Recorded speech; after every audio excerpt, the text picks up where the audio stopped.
কয়েকদিন ধরে দেখলাম বক্তারা সংসদ গরম করতেছে।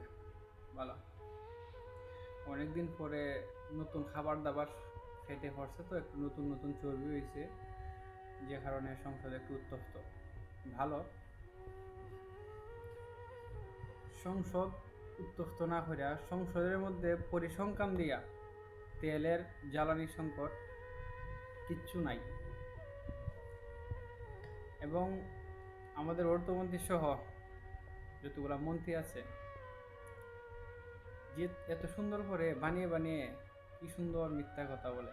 ভালো, আমি বলবো একবার হবিগঞ্জ হাওড় অঞ্চল, সুনামগঞ্জ হাওড় অঞ্চল এবং কিশোরগঞ্জ সহ বাংলাদেশের যতগুলো হাওড় অঞ্চল আছে, দেখেন দুইটা চোখ মিলা কৃষকের বর্তমানে যে অবস্থা, যে পরিস্থিতি, তাই তো আগামী বাংলাদেশ, বিশেষ করে খাদ্যের জন্য।